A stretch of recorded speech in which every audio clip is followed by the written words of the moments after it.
सभी साथियों का स्वागत है आपके अपने YouTube चैनल स्टडी पॉइंट में। सभी साथियों को पता है कि स्टडी पॉइंट एक ऐसा ऑनलाइन प्लेटफॉर्म है जिस पर आपको अधिकार से लेकर कर्मचारियों और शिक्षकों के लिए महत्वपूर्ण अपडेट आपको इस चैनल पर समय समय पर देखने को मिल जाती हैं। चलिए जानते हैं इस चैनल के माध्यम से नई अपडेट। केंद्रीय कैबिनेट को मिली गुड न्यूज़, 50% पहुंचा महंगाई भत्ता। चलिए जानते हैं पूरी अपडेट को जानिएगा इस चैनल के माध्यम से। सभी कर्मचारी अधिकारी से मेरा निवेदन है कि आप सभी कर्मचारी अधिकारी हमारे चैनल में पहली बार आए, चैनल को लाइक करिएगा, साथ ही चैनल को सब्सक्राइब करना ना भूले। जैसे कि साथियों बात करते हैं सातों नेशन न्यूज़। केंद्रीय कैबिनेट के लिए खुशखबरी, महंगाई भत्ते में बढ़ोतरी को मंजूरी मिल गई है। केंद्रीय कैबिनेट में महंगाई भत्ते में 4% का इजाफे को मंजूरी दे दी गई है। अब कर्मचारी को 50% महंगा भत्ता मिलेगा।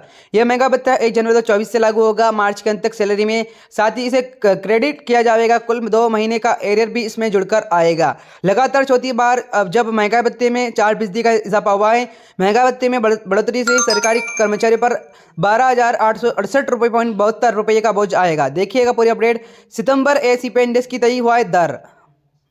केंद्रीय कर्मचारी को 1 जनवरी 2024 से 50% दर से महंगा भत्ते का भुगतान होगा। दिसंबर एसीपीआई के आंकड़ों के साफ हो गया है कि हालांकि दिसंबर इंडेक्स का नवंबर 0.3 अंक पर गिरकर 138.8 अंक पर आ गया है, लेकिन इससे महंगाई भत्ते के आंकड़े में कोई खास फर्क नहीं आया। उम्मीद के मुताबिक महंगाई भत्ता 50% का पार हो गया। अब महंगाई भत्ता 50.28% हुआ है, तो लेकिन सरकार 0.50 से नीचे, इसलिए 50% ही फाइनल हो चुका है। इसमें 4% इजाफा होना चाहिए। एसीपी इंडेक्स में क्या आया है बदलाव, देखिएगा। बढ़े हुए डीए का कब से मिलेगा फायदा। केंद्रीय कैबिनेट बैठक में महंगाई भत्ते बढ़ोतरी को मंजूरी दे दी गई। सरकार ने मार्च से होली से पहले कर्मचारी को बड़ा तोहफा दिया है। कर्मचारी को इसका फायदा 1 जनवरी 2024 से मिलेगा, मतलब नया महंगाई भत्ता 1 जनवरी से ही लागू होगा। इसके अलावा जनवरी 2 फरवरी के एरियर के साथ ही मार्च की सैलरी में इसका भुगतान संभव। 50% के बाद शून्य हो जाएगा डीए।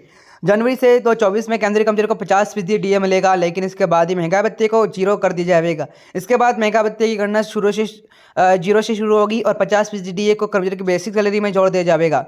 मान लीजिए अगर किसी कर्मचारी की पे बैंड के हिसाब से न्यूनतम वेतन बेसिक सैलरी 18,000 रुपये है, तो 50% 9,000 रुपये की उसकी सैलरी में जोड़ दिया जाएगा। क्यों किया जाएगा महंगा भत्ता। जब भी नया वेतन लागू किया जाता है तो कर्मचारी को मिलने वाला डीए मूल वेतन में जोड़ दिया जाता है। जानकारी का कहना है कि यूँ नियम कर्मचारी को मिलने वाले 100% डीए के मूल वेतन में जोड़ना चाहिए, लेकिन ऐसा नहीं हो पाता है। वित्तीय स्थिति आड़े आती है। हालांकि 2016 में ऐसा किया गया था। इससे पहले साल 2006 में जब छठा वेतनमान आयोग आता है, उस समय 5वें वेतनमान के दिसंबर तक 187% था डीए, जो कि अब पूरा डीए मूल वेतन मर्ज किया गया था। इसलिए छठे वेतनमान का गुणांक 187 था। जब नया वेतनमान बैंड और नया ग्रेड वेतन भी बनाया गया था, लेकिन इसे देने में 3 साल लग गए थे। इसी प्रकार से सभी कर्मचारी अधिकारी ने इस चैनल के माध्यम से, इंटरनेट के माध्यम से जानने का पूरा प्रयास किया होगा। सभी कर्मचारी से एक ही निवेदन है मेरा कि चैनल को सब्सक्राइब कर लीजिए, क्योंकि आपका ये सब्सक्राइब हमारे लिए बहुत ही महत्वपूर्ण रहेगा। चैनल को सब्सक्राइब करें। जय हिंद, जय भारत।